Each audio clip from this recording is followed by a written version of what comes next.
Now this right here is a turboprop plane, the Saab 340, normally perfectly safe, but there is one thing that scares me about it. One example of that is what happened here at this airport a few years ago. This right here is the Unalaska airport, which is an extremely funny name because it's actually in Alaska on a random island, and as you can see, of course it has a bit of a shorter runway, which is why in 2019 a Saab 2000, a plane a little bit bigger than this Saab 340, overran the runway. And as you can see, normally this wouldn't be a big danger, but in this case, if you look at the left engine, completely deteriorated, turned out to be a big problem. The left propeller blades separated and actually completely penetrated the cabin, making it look like this on the inside. In fact, here is the literal piece of a propeller inside of the cabin. This incident then injured 11 people, and there was even one fatality. One fatality that definitely wouldn't have happened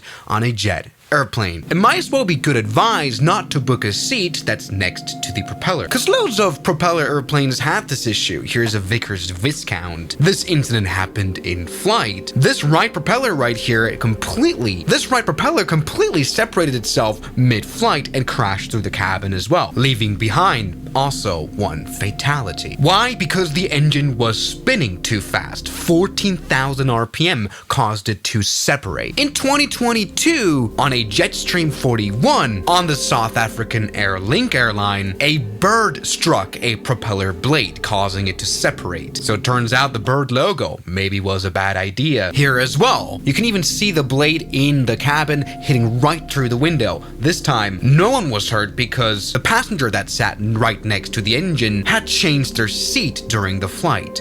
A lot of luck there. This is why some turboprop airplanes like the Fokker F-27 were lucky to not have the propeller space right next to seats. Now linked to that, there is one problem that can always happen, and that is this.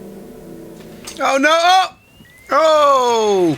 We have just had a main landing gear failure. The left main landing gear failed. And this is something that the Q400 is notorious for. Here's a Scandinavian Airlines Q400 landing, but things will not go well. 3, 2, 1, and gone. Oh, that was some propeller blades.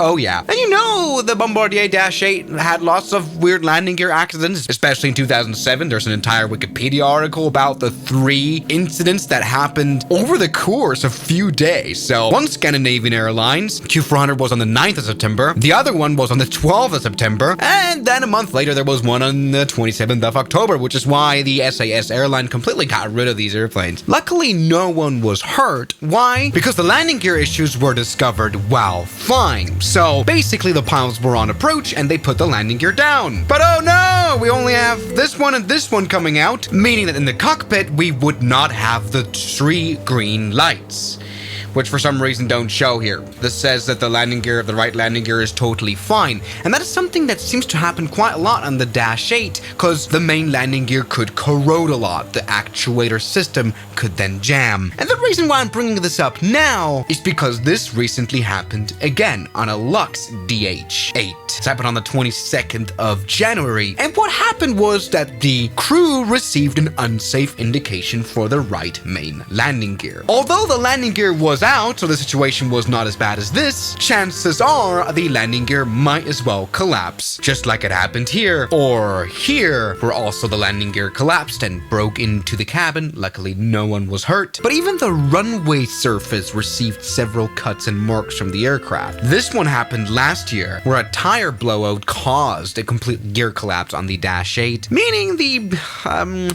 propeller looked like this. Luckily, no propeller struck the actual fuselage. Look, there's even news articles. Second time a plane propeller on a Q400 lodged in window. This was, I don't even know what this was, some other, there's like so many cases that I lost oversight. Look, that's a propeller blade. But the passengers narrowly escaped serious injury. Look at how this propeller right here has been nicely trimmed.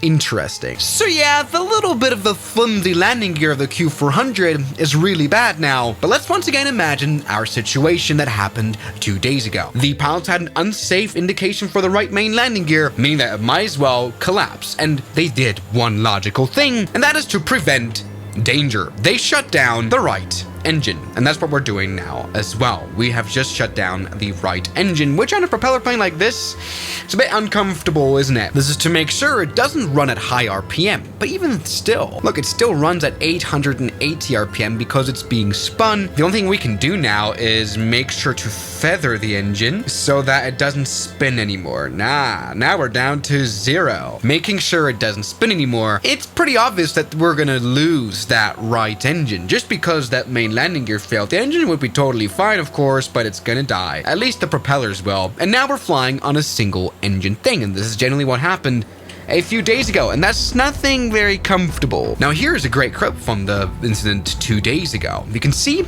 only the left engine is running, which is why the airplane is literally flying sideways. We've got fire engines ready to suppress fires. Once again, you can actually really tell how that right engine is off.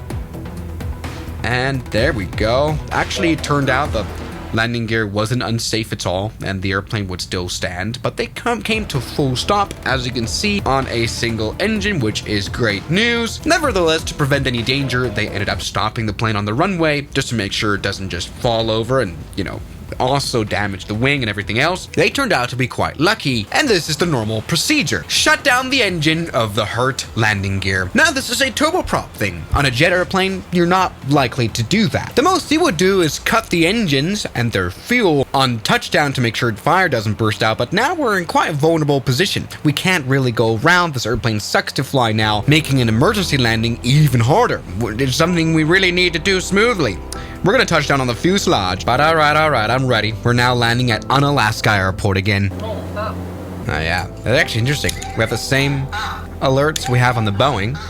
Interesting. All right, let's go ahead and land. Now, what if we decided to actually go around now, so you go full power? What does that look like on the Q400? Probably not very comfortable. Oh, yeah, we fly like this. We are able to gain some sort of speed and altitude, though. Interesting, but let's return and actually do a landing now. God, this looks weird. All right, come on, kiss the ground now, kiss the ground. I'm flying from outside view to have a better look at how this is gonna go. So here we go. Let's touch down on the left main landing gear. Okay, honestly, I couldn't have done it smoother. All right, and now, you know what, we're kind of safe. We're kind of good. We just need to stop. Holy moly. All right, full into the brakes. Let's maybe give in some reverse thrust. Wait, are we going to, we're going to actually overrun as well.